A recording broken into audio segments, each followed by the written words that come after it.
नमस्कार मित्र आणि मैत्रिणींनो, स्पर्धा परीक्षा यशोमार्ग या आपल्या आवडत्या यूट्यूब चॅनलवर तुमचं मनापासून स्वागत करतो. मित्रांनो, व्हिडिओच्या सुरुवातीला सांगतो आहे, हा व्हिडिओ फक्त त्यांच्यासाठी आहे जे खरंच डोळे उघडे ठेवून कोणत्या गोष्टीकडे म्हणजे त्या दृष्टीने बघतात, ती गोष्ट सत्य आहे की नाही त्या दृष्टीने बघतात.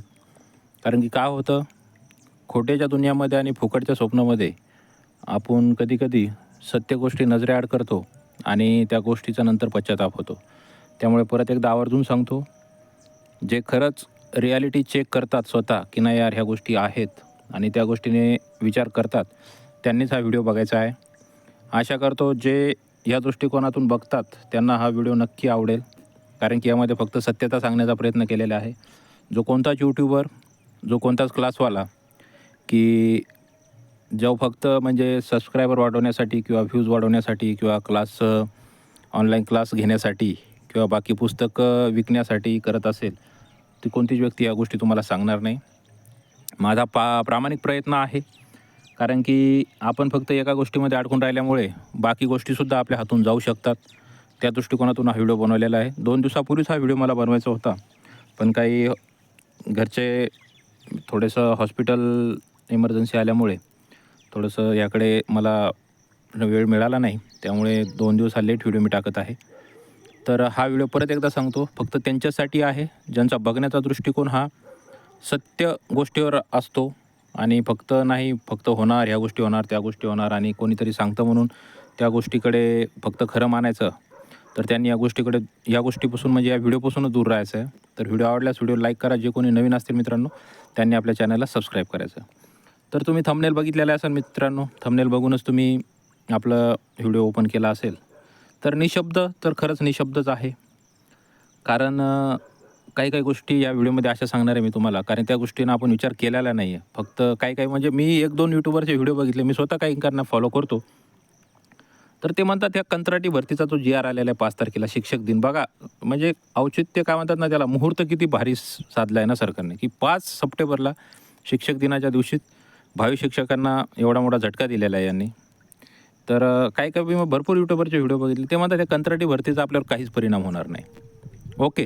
कारण ते काय तुम्हाला पॉझिटिव्ह वाइब देण्याचा प्रयत्न करतात याच्यातून. नाही, नाही, नाही, नाही, काहीच होणार नाही. पण याचा इम्पॅक्ट काय होऊ शकतो, त्या दृष्टिकोनातून आपण हा व्हिडिओ बघणार आहे. आता शिक्षक होण्याचं स्वप्न आपलं स्वप्न राहणार आहे का? तर शिक्षक होण्याचं स्वप्न आपलं काहींचं स्वप्नच राहणार, काहींचं पूर्ण होणार आहे. ते कसं आपण बघूया. आणि जागा एवढ्या असताना भरती का नाही आहे? ओके. आणि कंत्राटी भरती एवढी फास्ट का होते? त्या दृष्टीनं आपण हा विचार करणार आहे. निवृत्त म्हातारे आहेत. बघा तुमच्याविषयी माझ्या मनामध्ये असं नाही की अनादर आहे किंवा काय आहे. पण तुम्ही ऑलरेडी तुम्हाला लाख-लाख रुपये पगार घेऊन तुम्ही रिटायर झालेले आहेत. 40-50 हजार रुपये तुम्ही पेन्शन घेत आहेत आणि त्याच्यानंतरसुद्धा तुम्ही शिक्षक म्हणून रुजू होत आहेत. त्यांच्याबद्दल म्हणजे अनादर तर नाही म्हणणार आहे, पण कुठेतरी तुम्ही जे नवतरुण आहेत त्यांच्या पोटावर पाय देत आहेत. कारण की तुमचा वैयक्तिक जे कोणी निवृत्त झालेले असतील, त्यांचा मुलगा-मुलगी जर बेरोजगार असतील, तर त्यांचा विचार करून तुम्ही विचार करा, की बाकी सर्वसाधारण विद्यार्थ्यांचं काय असेल. कारण की तुम्हाला पेन्शन आहे, त्याच्यानंतर तुम्हाला पेन्शन असून परत तुम्ही रुजू होत आहेत. तर कुठे ना कुठे हा म्हणजे मूलभूत अधिकार दिला म्हणजे दुसऱ्याच्या पोटावर पाय देऊन आपला मूलभूत अधिकार साध्य करणं, याला मूलभूत अधिकार म्हणत नाही असं मी तरी मानतो. त्यामुळे निवृत्त म्हातारे जोमात आहेत आणि आमचे बेरोजगार मित्र-मैत्रीण हे कोमात गेलेले तुमच्यामुळे. आणि परत तोच ज्यांना सत्यता पडते त्यांनीच हा व्हिडिओ बघायचा आहे. तर पहिला आहे मित्रांनो, शिक्षक होण्याचं स्वप्नच राहणार आहे का?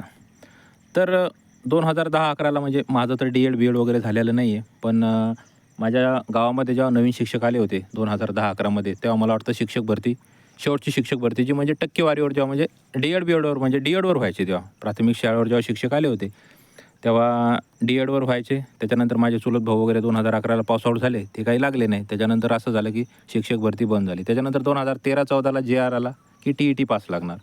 नंतर टी-ई-टी झाली. दरवर्षी टी-ई-टी व्हायला लागली. त्याच्यानंतर शिक्षक भरतीची अपेक्षा होती करता 2017 उजाडला. 2017ला शिक्षक भरती झाली. त्याच्यामध्ये अर्धे झाले, अर्धे तसेच 3-4 हजार जागा आताही त्या लटकून आहेत. 2017चा लढा 2024 आता 25ही येत आहे. जवळपास 8 वर्ष झालेत. त्याच्यामध्ये अजून लढा सुरूच आहे.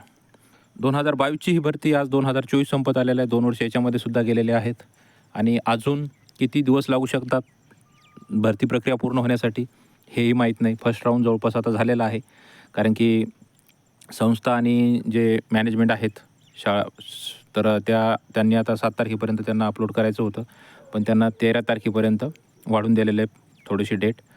तर त्यांचं सिलेक्शन काय असतं ते झालेलं आहेत मित्रांनो. कारण की माझ्या गावातल्या वैयक्तिक एका विद्यार्थ्यांचं सिलेक्शन झालेलं आहे. तर त्यांचं ऑलरेडीच ते 2-3 तारखेपर्यंत हे झालेलं आहे. फक्त आता जॉइनिंग लेटर पाठवायचे बाकी आहे. त्याच्यात 5 तारखेला जी-आर आलेला आहे मित्रांनो हा शिक्षक दिनाच्या दिवशी. 20 स्थानिक स्वराज्य संस्था आहेत मित्रांनो. त्याच्यात 20 किंवा त्यापेक्षा कमी पटसंख्या असलेल्या शाळेत निवृत्त शिक्षक किंवा डी-एड, बी-एड धारक उमेदवार निवड कंत्राटी तत्त्वावर घ्यायचा आहे. आता मी पूर्ण जी-आर वाचून आणि ते कारण की तुम्ही वाचून वगैरे पाठ झाला असेल सर्वांचा. त्यामुळे आम्ही पूर्ण याच्यातला वाचणार नाही आहे. याच्यामध्ये काही ठळक मुद्दे आहेत. ते ठळक मुद्दे मी तुम्हाला सांगणार आहे. पहिलं तर निवृत्त शिक्षक सांगितलेलं आहे त्यांनी. ओके. त्याचं काय आहे 70 वर्षापर्यंत तो समजा निवृत्त होऊन 70 वर्षापर्यंतची कमाल वयोमर्यादा असणार आहे. म्हणजे 58व्या वर्षी रिटायर झाल्यानंतर त्याला 12 वर्ष जवळपास चान्स आहे. याच्यात त्यांनी असं दिलेलं आहे की एका शैक्षणिक वर्षासाठी त्याची नियुक्ती राहील मित्रांनो. बघा एक शैक्षणिक वर्ष किती याचं असतं तुम्हाला माहिती आहे. म्हणजे 1 वर्ष गेलं. त्याच्यानंतर परत नूतनीकरण करून किंवा तुमचा परफॉर्मन्स बघून 3 वर्ष वाढवणार. म्हणजे असं समजून चाला जो निवृत्त शिक्षक जॉईन झाला तो 3 वर्ष काही तिथून हटणार नाही. त्याचं कारण सांगतो मी आता. आता ही निगेटिव्ह गोष्ट नाही हां. आता मी ज्या पॉईंट ऑफ व्ह्यूनं बघतो ना त्या पॉईंट ऑफ व्ह्यूनं फक्त तुम्ही एकदा बघा. एक तर पहिलं शैक्षणिक वर्षासाठी त्याला निवड केलेली आहे. झाली. मान्य 1 वर्ष गेलं. 1 वर्ष गेल्यानंतर मला सांगा त्या शाळेची ऑलरेडी स्थानिक स्वराज्य संस्थेची किंवा त्या शाळेची पटसंख्या ऑलरेडी 20च्या खाली गेलेली आहे. आता पूर्ण महाराष्ट्रामध्ये काही खूप जास्त काही असतील असं नाही आहे. अशा शैक्षणिक संस्था खूप जास्त असतील अशा नाही आहे. पण कमीत कमी तुमच्या मनाला तरी कुठेतरी पडतं ना, की अशा पूर्ण महाराष्ट्रामध्ये कमीत कमी 1000 तरी पदं खाली असतील मित्रांनो. 1000 तरी शिक्षकाचे. बरोबर का? 1000 तर असतील पूर्ण महाराष्ट्रामध्ये, की 20 पेक्षा कमी पटसंख्या असलेल्या कमीत कमी 1000 शिक्षकाची तरी पदं असतील. मग 1000 जागा जर इकडं बेरोजगार तरुणासाठी पवित्र पोर्टलला दिल्या तर काही बिघडतं का? नाही. 20 पटसंख्या आणि त्या शाळेची मी सांगतो तुम्हाला 100% गॅरंटी जर त्या शाळेची ऑलरेडी पटसंख्या 20च्या कमी झालेली आहे. याचा अर्थ त्या शाळेची 99.99% सांगतो शक्यता नाहीच आहे की तिची पटसंख्या वाढेल म्हणून. बरोबर का? कारण की त्या शाळेची पटसंख्या कमी झालेली आहे त्याच्यामागे भरपूर कारणं असतील. शिक्षण चांगल्या दर्जाचं नसेल किंवा भरपूर म्हणजे खेडेगावात किंवा खूप मागास भागात असेल. ओके. म्हणून त्या ठिकाणची पटसंख्या वाढण्याचे चान्सेस मला तरी असं वाटतं आता हा तुमच्या पॉईंट ऑफ व्ह्यूनं विचार करा. ओके. माझ्या नका करू. तुमच्या पॉईंट ऑफ व्ह्यूनं विचार करा, की एवढ्या मागास किंवा दलित वस्तीत किंवा खूपच मागास भागामध्ये ती शाळा असू शकते आणि तिथली पटसंख्या वाढण्याचे चान्सेस मी सांगतो तुम्हाला. मी तर 100% म्हणणार होतो. पण असं म्हणतात कुठेतरी 0.1% चान्स द्यायला पाहिजे, की कुठे ना कुठेतरी असू शकतं. तर 99.99% सांगतो मी तुम्हाला. अशा ठिकाणची पटसंख्या वाढण्याचे चान्सेस खूप जास्त कमी असतात. म्हणून हे जे पदं आहेत, हे तर कंटिन्यू राहणार आहेत. इथं आणि सरकारचं आहे समायोजन करायचं आहे किंवा मग कंबाईन शाळा करायच्या आहे, की शिक्षक मग इथे समायोजित करायचे, तिथं समायोजित करायचे. पण जर पटसंख्या 20पेक्षा कमी आहे, तिथेच लोकं शाळेत जात नाही. त्यांचं समायोजन केल्यानंतर जर ती शाळा दूर पडत असेल, तर तिथं लोकं कशाला जाणार आहे? हा एक मोठा प्रश्न आहे. त्याच्यामुळे ही पटसंख्या कमी असलेले इथं हे कंत्राटी निवृत्त शिक्षक किंवा जे आपले बेरोजगार तरुण बी-एड, डी-एड धारक असतील तेच राहणार आहे. म्हणजे 1 वर्षासाठी तुमची नियुक्ती त्या ठिकाणी होणार नाही. आता पेसा क्षेत्र पकडा. समजा एक फॉर एक्झाम्पल पकडा तुम्ही पालघर. पालघरमध्ये किती शिक्षक पेसा क्षेत्राचे आता निवडणार आहे कंत्राटी पद्धतीने? एका शैक्षणिक वर्षासाठी जर ते निवडले मित्रांनो, तर माझे पेसा क्षेत्रातील जे भाऊ-बहीण आहेत, बघा तुमच्याविषयी निगेटिव्ह विचार नाही माझ्या मनामध्ये. पण कमीत कमी 1 वर्ष तरी, एक शैक्षणिक वर्ष होण्यासाठी समजा आता एक शैक्षणिक वर्ष समजा आता असं नाही म्हणणार आपण वर्षभर राहिलं. मार्चपर्यंत समजा संपून जाईल. मार्च-एप्रिलपर्यंत. ओके. म्हणजे ते 4 महिने आणि हे 4 महिने 7-8 महिने तरी तुम्हाला नियुक्ती भेटेल याचे चान्सेस खूप कमी आहेत. बघा ही रिॲलिटी हे रिॲलिटी चेक आहे. स्वतः विचार करा या गोष्टीला. एका शैक्षणिक वर्षासाठी जर ह्या कंत्राटी शिक्षकाची आता मी पेसा क्षेत्राबद्दल बोलत आहे. यांची जर नियुक्ती झालेली असेल, तर एका शैक्षणिक वर्षासाठी जर होती त्यांची, बरोबर? किंवा आता पेसा क्षेत्राचं जेव्हा नियुक्ती होऊन आता कोर्टाचा समजा ते काय ऑर्डर असेल ते असेल, जी येईल त्याच्यानंतर ती भरती करता 5-6 महिने जाणार. म्हणजे 5-6 महिने तर पकडून चाला तुम्ही, की 5-6 महिने आपली भरती प्रक्रिया होण्याचे चान्सेस खूप कमी आहेत. ओके. पेसा क्षेत्र सांगा त्या. मग पालघर असो, तिकडं गडचिरोली, चंद्रपूर, धुळे, नंदुरबार अशा भागामध्ये नाशिकचे काही भाग असतील. ओके. जे काही पेसा क्षेत्र आहेत जवळपास 76 पेसा क्षेत्र आहेत काहीतरी. तर त्यामध्ये एवढे जे आहेत मित्रांनो, याच्यामध्ये नियुक्ती जर कंत्राटी पद्धतीने झाले, तर 1 वर्षासाठी तरी मला असं वाटतं एका शैक्षणिक वर्षासाठी तरी तुम्हाला तिथे परत घेतील याचे चान्सेस खूप कमी आहे. नंतर कोर्टाची ऑर्डर आल्यानंतर प्रोसेस करण्याकरता पण 5-6 महिने निघूनच जाणार आहे मित्रांनो. त्यामुळे असं पकडा की 5-6 महिने तुम्हाला तिथं नियुक्ती भेटणार नाही. मग का तुमचा अधिकार असताना हिरवला जात नाही का? कंत्राटी पद्धतीने घेतल्या जाते, पण त्याच्यावर स्टे आलेला आहे. का आलेला आहे, कशामुळे आलेला आहे, तुम्हाला चांगल्या प्रकारे माहिती आहे. त्याच्यानंतर दुसरी गोष्ट झाली आता मित्रांनो, प्रत्येक झेडपीला बघा, महाराष्ट्रातल्या प्रत्येक झेडपीला 2-3 झेडपीच्या वैयक्तिक मी तुम्हाला सांगतो, नांदेडला 806 जागा जवळपास झेडपीच्या खाली आहेत मित्रांनो शिक्षक पदाच्या. नाशिकमध्ये 1116 जागा जवळपास खाली आहेत. ओके. त्याच्यानंतर बुलढाण्यामध्ये 400 या 450 जागा खाली आहेत. म्हणजे प्रत्येक ॲव्हरेज जर पकडलं तुम्ही पूर्ण महाराष्ट्राचं, तर 400 जागा, 500 जागा तरी खाली आहेत. 500 जागा पकडा मित्रांनो. ओके. 36 जिल्हेही पकडू नका, 30च जिल्हे पकडा. 5-6 जिल्हे असं समजा की नाही बाबा तिथे एकही जागा नाही. ओके. तरी 5-15 जरी म्हटलं मित्रांनो, तर 15,000 जागा ह्या झेडपीच्या शिक्षक पदाच्या आत्तापर्यंत खाली आहेत. ओके. हे म्हणले होते की आम्हाला 65,000ची भरती करायची. नंतर 50,000वर आले, नंतर 34,000वर आले, नंतर 30,000वर आले, नंतर 25वर आले, नंतर 21वर आले. 21ची झाली. होता आता झाली आतापर्यंत. ओके. त्या 21मधून परत 3-4 हजार जागा आता रिक्त, अपात्र 10% समजा काय असतील परत, तर ती भरती प्रक्रिया 25,000पर्यंत जाऊ शकते. कधी होईल माहिती नाही. ओके. हे झालं सेवानिवृत्त. त्याच्यानंतर बी-एड, जी-एड धारक तुम्हाला माहिती आहे मित्रांनो. ओके. बी-एड, जी-एड धारक जे आपले आहेत, त्यांना पण हेच केलं की सुरुवातीला नियुक्ती 1 वर्षासाठी असेल. ओके. आता याच्यात काय दिलेलं आहे त्यांनी की जर पटसंख्या, जर तरचा प्रश्न खूप मोठा असतो मित्रांनो. आपण ह्या गोष्टीचा विचार करत नाही. बघा, कोणत्याही एखादी ऑफर असती, सगळ्या गोष्टी असतात. आपण ऑफर बघून बघा कधी पण खुश होतो, बरोबर आहे. पण प्रत्येक ऑफरच्या खाली एक T&C सर्वात खाली असतो.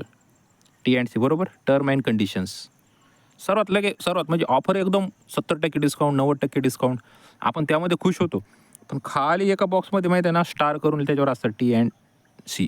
ओके. Terms and conditions. ते आपण टर्म्स अँड कंडिशन त्या गोष्टीकडे लक्ष देत नाही. आणि हा जर आणि तरचा प्रश्न असतो ना मित्रांनो, हा खूप मोठा प्रश्न असतो. ओके. बघा, मला कोणत्याही दृष्टीनं तुमच्याबद्दल निगेटिव्हिटी नाही आहे किंवा भरती प्रक्रिया होणार नाही किंवा तुम्ही शिक्षक होणार नाही असं बिलकुल नाही. माझ्या अंतःकरणातून सांगतो, मला वाटतं प्रत्येक अभियोग्यताधारक असेल ज्याने खरंच स्ट्रगल करून इथपर्यंत आलेलं, त्या प्रत्येकाला नोकरी मिळावी. ओके. पण आपली नोकरी कुठंतरी या कंत्राटीच्या याच्यावर आणि कुठेतरी आपल्या म्हणजे जे अभियोग्यताधारक आहेत त्यांची कुठेतरी संधी हिरावल्या जात आहे. काही व्यक्तींचं संस्थेवर सिलेक्शन झालेलं आहे, पैसे देऊन झालेलं आहे. मी त्यांना वैयक्तिक माझ्या कॉन्टॅक्टमधले 17-18 जणांचं सिलेक्शन झालेलं आहे मित्रांनो. मी खरं सांगतो म्हणजे अभिनंदन म्हणून एक, कारण की ओळख आहे, कॉन्टॅक्टमध्ये आहे, सोबत राहिलेलो आहे काय म्हणून अभिनंदन म्हणून मी एक कॉंग्रॅच्युलेशन्स म्हणून मेसेज केलेला आहे मित्रांनो. पण कुठे ना कुठे अंतःकरणामध्ये असं वाटतं की एका गरिबाची, एका होतकरू, एका कष्ट करून इथपर्यंत पोहोचलेल्या विद्यार्थ्याची जागा त्यांनी फक्त पैशाच्या जोरावर घेतलेली आहे मित्रांनो. ह्या गोष्टीचं मला खूप वाईट वाटतं. तुम्ही स्वतःच्या मेहनतीनं शिपाई व्हा, चपराशी व्हा, पिऊन व्हा, काही व्हा मित्रांनो.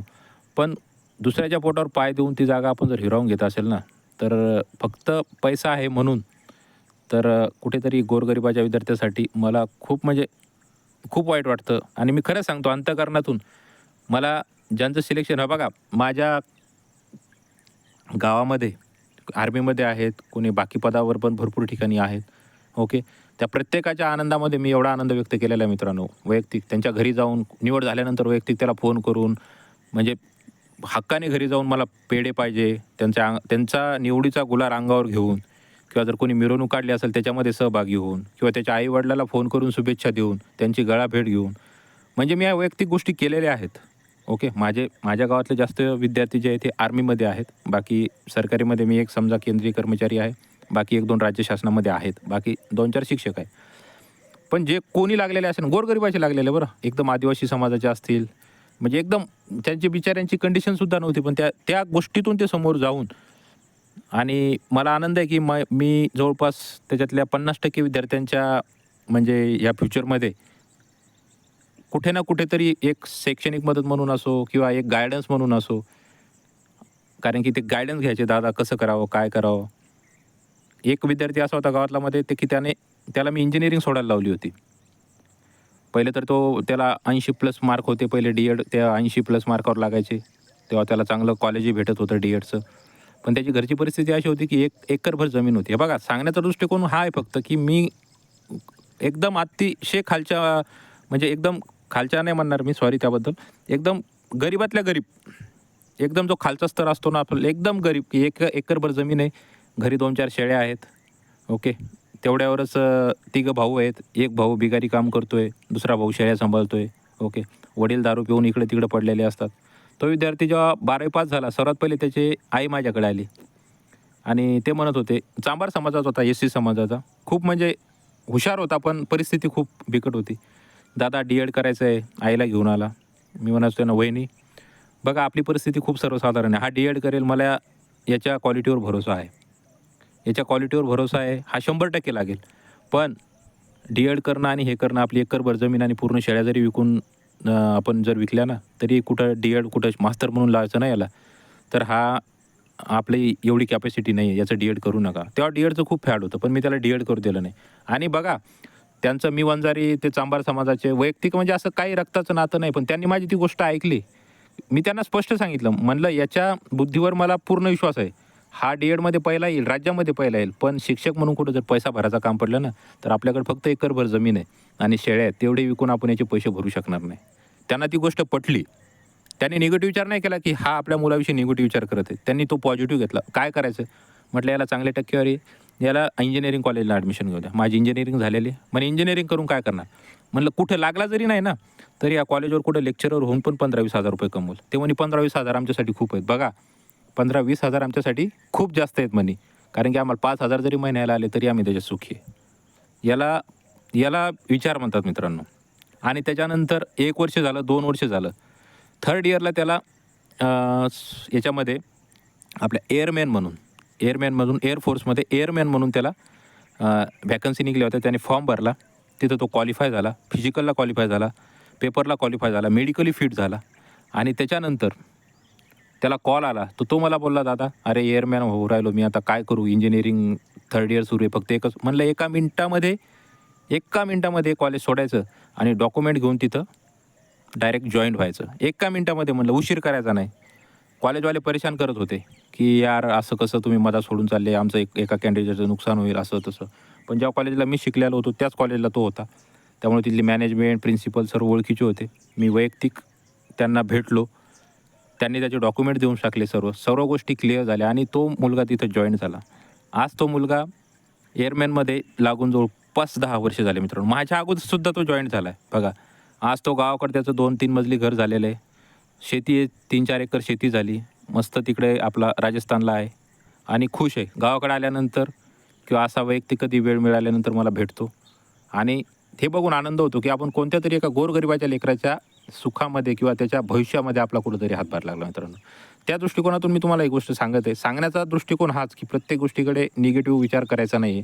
आणि मी असा माणूस आहे, मी आयुष्यामध्ये कधी निगेटिव्ह गोष्ट केलेलीच नाही आहे. 100 जर जागा असल्या, मी ती व्यक्ती आहे मित्रांनो, माझ्याविषयी खूप मोठेपणा म्हणून सांगत नाही, की अख्ख्या महाराष्ट्रामध्ये MPSCच्या जेव्हा 26 जागा ASOला, 32 जागा STIला होत्या, त्याच्यासुद्धा मी मेन्स दिलेल्या आहेत.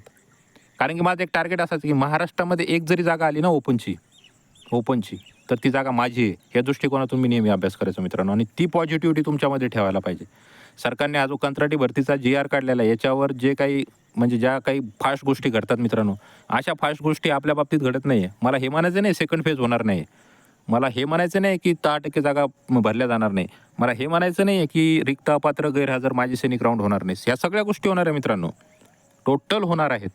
पण 2 वर्ष गेले मित्रांनो आणि एवढं खरंच टाईम लागतो का ह्या गोष्टीचा विचार करण्याचा? खरंच हे लाडकी बहीण योजना किती लवकर अंमलात आली मित्रांनो.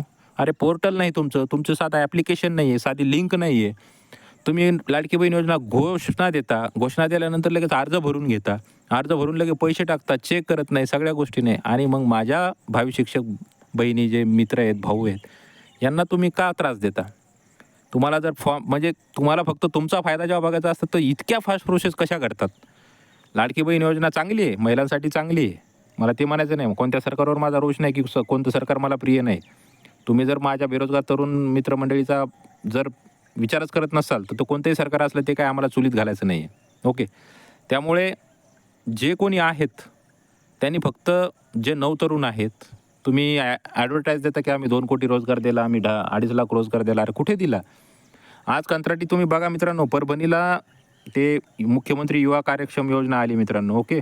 त्याच्यामध्ये तिथे परभणीचा एक व्हिडिओ होता माझ्याकडे. तो मी आता पण आहे, याच्यामध्ये नाही टाकला मी. तो एखाद्या दिवशी तो पण व्हिडिओ अपलोड करेल YouTubeला, की त्याच्यामध्ये 7 का 8 जागा होत्या मित्रांनो. जवळपास 10,000 कॅन्डिडेट तिथं आले होते. 7 ते 8 जागेसाठी जवळपास 10,000 कॅन्डिडेट आले होते.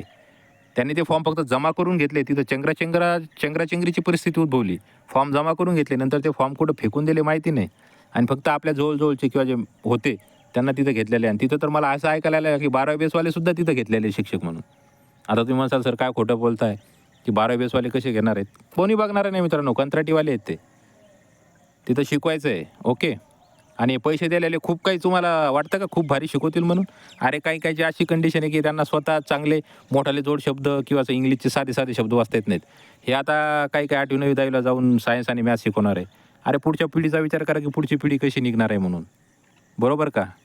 तुम्ही फक्त पैशाच्या जोरावर लागत आहे म्हटल्यानंतर आणि ह्या गोष्टी म्हटलं तर भरपूर याच्यातले असे कॅन्डिडेट आहेत की फक्त पैशाच्या जोरावर लागले आहे ना, तर यांचं तर पहिलं यांना पैसा वसूल करायचा आहे. आणि दुसरी गोष्ट म्हणजे यांचं नॉलेज किती आहे हे बघण्याचा म्हणजे हे जवळपास सर्वांनाच माहिती आहे यांचं नॉलेज किती असू शकतं आणि काय शिकवणार आहेत 8वी 9वी 10वीला. 1 ते 5चाच प्रश्न आहे तर 8वी 9वी 10वीला काय शिकवतील? बरोबर का? त्यामुळे मला कुठंतरी वाटतं की गोरगरिबाच्या विद्यार्थ्यांच्या हे जे चालतं घोडेबाजार याच्यामध्ये गोरगरिबाच्या विद्यार्थ्यावर खूप मोठं नुकसान होतं. कारण की त्याच्यामध्ये क्वालिटी असते. फक्त पैसा देण्याची ऐपत नाही म्हणून जर तो बेरोजगार राहत असेल, तर हे कोणतंही सरकार असो, ह्या गोष्टी बंद झाल्या पाहिजे. कंत्राटी शिक्षक भरती मित्रांनो एका शैक्षणिक वर्षासाठी जर झाली, ओके, आता तर फक्त हा मला यूट्यूबरची लाज वाटते की जे गोष्टी सांगत होते की ह्या गोष्टीचा आपल्यावर काही परिणाम होणार नाही. अरे कसा परिणाम होणार नाही? तुम्ही 20 किंवा त्यापेक्षा पटसंख्या कमी असलेल्या शाळेवर तुम्ही म्हणता की एका शिक्षकापैकी एक निवृत्त शिक्षक असला पाहिजे. का जरुरी आहे? माझा नवतरुण तिथं बेरोजगार 15,000 काम करू शकत नाही का? तुम्ही इथंही 16,000 देऊ राहिले ना, किंवा 18,000 देऊ राहिले, 20,000 देऊ राहिले. 2-4 हजार मागं पुढं होतील. पण त्याला तुम्ही का नाही देऊ शकत? कारण जे आहेत त्यांना ऑलरेडी पेन्शन आहे. त्यांना म्हणजे तुम्ही कंत्राटीचा जी-आर काढताना असा काढला, की जो 2 शिक्षकापैकी एक जो राहील तो निवृत्त राहील. अरे का राहील? कशामुळे राहील? म्हणजे तुमचा माझ्या जे नवतरुण भावी शिक्षक होणार आहे यांच्या बुद्धीवर विश्वास नाही आहे का? म्हणजे तुम्ही तेच मागासलेले म्हातारे शिकवणार आहे का आता नवीन पिढीला? त्यांना काय टेक्नॉलॉजी माहिती आहे? त्यांच्यातल्या अर्ध्या साध्याच मोबाईल यूज करता येत नसेल, त्यांना कम्प्युटर यूज करता येत नसेल, लॅपटॉप यूज करता येत नसेल, कीबोर्ड कसा हँडल करायचा माहीत नसेल, माऊस काय असतं त्याला माहीत नसतं, कर्सर कशाला म्हणतात ते माहिती नाही. आणि ते नवी पिढी घडवणार आहेत आणि त्यांच्याकडून तुम्ही अपेक्षा करताय. अरे ते अर्धे तर खुर्चीवर बसू बसू ढेऱ्या निघू निघू आपल्या आयते बसू बसू हे केलेले अर्ध्यांनी. बरोबर? मी सर्वांचा हे बघा अपवाद असतो प्रत्येक गोष्टीला. ओके. आम्ही आमच्या काळात कसं शिकलेलो आम्हाला माहिती आहे. एका दिवसामध्ये आमचे इतिहास पूर्ण धडे वाचून घ्यायचे, झाला तुमचा इतिहास. एका दिवशी याचं अरे भूगोल वाचा पूर्ण, वाचला तुमचा भूगोल. काय 365 दिवसामध्ये 265 दिवस तर आम्ही शाळेतलं गवत हेच काढायचो लहानपणी प्राथमिक शाळेमध्ये. आणि का नाही ज्या शैक्षणिक संस्था असो किंवा शाळा असो झेडपीच्या बंद पडत आहे? कारण की तुमच्यामध्ये अनास्था आलेली आहे. नवीन पिढी करणार आहे, त्यांच्यामध्ये जोश आहे. भरपूर शाळेमध्ये बघा तुम्ही, आमच्या इकडे एक गाव आहे, तिथला एक शिक्षक आहे. त्याचे मी फेसबुकला पहिले बघायचो की तो शाळा वगैरे येते. पण वैयक्तिक त्या गावामध्ये मी एक दिवस गेलो. एवढी मस्त शाळा आहे ना, त्यांना म्हणजे माहोल बनवून टाकला त्या शाळेचा. त्या शाळेची पटसंख्या कमी झालेली होती, पण आज ती शाळा हाऊसफुल झालेली आहे. एक शिक्षक पूर्ण शाळा जी आहे ना मित्रांनो, तिचं पूर्ण म्हणजे म्हणतात ना ते पूर्ण शाळाच पलटी करून टाकू शकतो. बरोबर का? इथं तर अशा शाळा आहेत की 1 ते 4 एकाच वर्गात घालतात. चला म्हणजे म्हणतात ना ते आपल्या इकडं गावठी भाषेमध्ये म्हणतात ना, की म्हणजे गोठ्यामध्ये कशी जनावरं कोंडतात तसं गवारा म्हणतात ना, गवार असतं की पूर्ण गावाचे जनावरं एका ठिकाणी असतात आणि ते गवार कोंबल्यासारखं एका ठिकाणी सर्व विद्यार्थी कोंबतात 1 ते 4 साठी. सर्वांना एकच शिक्षक, चला शिकवत राहा. तो आपला खुर्चीवर बसतो पाय लांबून आणि मोबाईलवर बघत, हां चला पोरं हे करा ते करा. आणि ही रिॲलिटी आहे आणि ही रिॲलिटी चेक जर तुम्ही मान्य करत नसेल ना, तर तुमच्या बुद्धीची कीव येते मला. कारण की आपल्या स्वतः शाळेमध्ये जाऊन बघा, की आपल्या शाळेमधले शिक्षक किती ॲक्टिव्ह आहे आणि किती नाही. काय बघा अपवाद मी सांगितलं, अपवाद असतात या गोष्टीला. मी असं म्हणत नाही प्रत्येकच शिक्षक हे आणि प्रत्येक शिक्षक असा आहे म्हणून. पण अपवाद असतात. काही फक्त फुकटची पगार घेण्यासाठी आलेले असतात आणि काही वैयक्तिक की नाही आपण लागलेलो आपलं काहीतरी जनतेशी किंवा समाजाशी देणं लागतं, त्या दृष्टिकोनातून जीव तोडून करून मेहनत करतात मित्रांनो. त्यामुळे जेव्हा तुम्ही सुद्धा लागसाल ना, तर त्या शाळेचा कायापालट कसा होईल याचाच प्रयत्न करायचा मित्रांनो. ओके. फक्त आपण लागलोय आणि आता झालंय आपलं आयुष्य, आता आपली पुढची पिढी सुधारली आहे, ह्या गोष्टीचा विचार करू नका. आपल्याकडून देशसेवा झाली पाहिजे. देशसेवा तरी नाही, ज्या शाळेवर आपण लागलेलो आहे, त्या शाळेचं नाव जरी कुठं जिल्ह्याच्या, तालुक्याच्या ठिकाणी जरी आलं मित्रांनो, तुमच्या आयुष्याची कमाई झाली असं समजा. ओके. मी शैक्षणिक गोष्टी सांगण्यासाठी तुम्हाला इथं आलेलो नाही. तुम्ही माझ्यापेक्षा खूप जास्त शिकलेले आहे. कोणी सेट आहे, कोणी नेट आहेत, कोणी PhD होल्डर आहेत, कोणी MPhil आहेत, ओके, कोणी MSc आहेत. मी फक्त बॅचलर डिग्रीवाला आहे. तुम्ही माझ्यापेक्षा मास्टर डिग्री घेऊन गोल्ड मेडलिस्ट काही काही लोक माझा व्हिडिओ बघत असतील. ओके. मला तुम्हाला नॉलेज द्यायचं बिलकुलच नाही आहे. मी माझ्या व्हिडिओमध्ये डिस्क्रिप्शनसुद्धा बघू शकता मित्रांनो, की मी फक्त इथं तुम्हाला एक फक्त तुमचा मित्र म्हणून, गायडन्स म्हणून सुद्धा नाही म्हणणार मित्रांनो, की फक्त एक आयुष्याची ज्या गोष्टी मी अनुभवलेल्या आहेत आणि त्या गोष्टीतून बाहेर गेलेलो आहे, ते फक्त अनुभव मी शेअर करतो मित्रांनो. बस याच्या व्यतिरिक्त काही नाही. आणि माझा पाहण्याचा दृष्टिकोन पॉझिटिव्हच आहे, तुमच्याबद्दल सुद्धा आहे. मला फक्त एक आहे, की सरकारची एवढी अनास्था का असते, की तुम्ही जेव्हा जी-आर काढता कंत्राटी भरतीचा, तेव्हा एका दिवसामध्ये त्याला मान्यता देता, सर्व गोष्टी करतात. आणि माझे बेरोजगार तरुण भाऊ-बहीण जे आहेत, त्यांना तुम्ही म्हणजे जॉइनिंग देत नाही आहे, की त्यांना इतकं झुरं ठेवलं जातं आहे. त्यामुळे नम्र विनंती आहे, लवकरात लवकर सेकंड फेज करा. सेकंड फेजमधलं मग ते 10% कपात करा, रिक्त करा. काय करायचं ते करा, फक्त लवकरात लवकर. जेवढ्या जागा, मी हे म्हणत नाही, की आता 2,00,000 अभियोग्यताधारकाने पेपर दिलेले तुम्ही 2,00,000 लोकांना जॉइनिंग द्या. नाही. पण ज्यापर्यंत तुम्ही दिलं होतं शब्द, की 30% 50% भरती होणार आहे, तिथपर्यंत करा. त्याच्यानंतर परत टी-ई-टीचं नोटिफिकेशन लवकरात लवकर देऊन टाका आणि टेट घ्या थर्ड.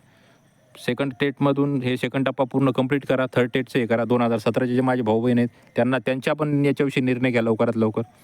त्याच्यानंतर रयतचे जे काही भाऊ-बहीण आहेत, ते पण तिथं आहेत. त्यांना पण जॉइनिंग देऊन टाका, कारण की रयतच्या पण इथं जॉइनिंग आल्यानंतर परत दुसऱ्या ह्याच्यामध्ये ह्या जागा येतील. तर असा व्हिडिओ बनवला होता मित्रांनो, खास याच्यामध्ये कोणतंही सेकंड राऊंड आता येईल आणि तसा येईल आणि हे येईल की नाही. आता कंत्राटी भरतीचा तुम्ही म्हणसाल सर 20 पेक्षा पटसंख्या कमी असलेल्या, मी काय म्हणतो 20 पेक्षा आता मी 1000 म्हणलो होतो, 1000 शिक्षकाची पदं खाली असतील. 1000 नका पकडू, 100च पकडा. अरे पण त्या 100 पदामुळे आपल्या इकडे 100 बेरोजगार तरुण राहू राहिले ना. एक जागा पकडा रे, एक तर इकडे बेरोजगार ओरिजिनल तरुण बेरोजगार राहू राहिला ना. या गोष्टीचा तुम्ही विचार करा मित्र. आणि याच्यामध्ये कोणती निगेटिव्हिटी नाही बरं का. हा पॉझिटिव्ह विचार करायचा, फक्त नाण्याच्या जशा 2 बाजू असतात ना, एका बाजूने विचार करू नका. का मी 2-3 यूट्यूबरचे व्हिडिओ बघितले, मला अक्षरशः लाज वाटली, की हे असे व्यक्ती कसे म्हणू शकतात, की या जी-आरचा आमच्यावर आपल्यावर काहीच फरक पडणार नाही. अरे पडणार आहे. का पडणार नाही? कंत्राटी पदं तिथं गेल्यानंतर, कारण की कंत्राटी ऑलरेडीच तिथं पटसंख्या कमी आहे. तिथं कंत्राटी शिक्षक जाणार आहे. यांची मानसिकता रिटायर झालेली असणार आहे. यांची काय तिथलची पटसंख्या वाढवण्याची हे असणार आहे. कारण की ते म्हणतील, की बाबा आपण जर पटसंख्या वाढवली, तर आपल्याला नवीन शिक्षक घेऊन आपण तिथं चालल्या जाऊ. मग राहू द्या ना पटसंख्या 3 वर्षासाठी कमी.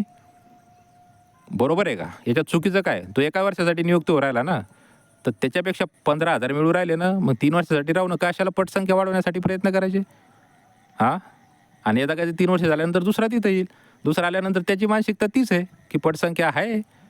मग तिथं बेरोजगार तरुण लागो. तो जर कंटिन्यू झाला तर मला काही दुःख नाही आहे. पण जर निवृत्त शिक्षक जर कंटिन्यू असेच होत राहणार आहे, पटसंख्या वाढणारच नाही आहे, तर मग मला सांगा तुमच्यावर कसा परिणाम होणार नाही? परिणाम होणारच आहे ना, कारण त्या जागा इकडे पवित्र पोर्टलला किंवा येणारच नाहीत मग. पटसंख्या वाढल्यानंतरच त्या पवित्र पोर्टलला जागा येतील ना, बरोबर का? पटसंख्या वाढली आहे बाबा, आता ह्या शाळेची आता नोंदणी पवित्र पोर्टल होणार आहे आणि आता आपल्याला ही वॅकन्सी द्यायची आहे. ओके. व्हिडिओ खूप मोठा झालेला आहे, मी मान्य करतो मित्रांनो, पण ह्या गोष्टी बघण्याचा पण एक दृष्टिकोन होता, त्या गोष्टीनं बघा. मी लाईव्ह येण्यासाठी किंवा मी परत एकदा सांगतो, सबस्क्रायबर वाढवण्यासाठी मी रोज 2-2, 3-3 व्हिडिओ टाकत बसलो असतो. ओके.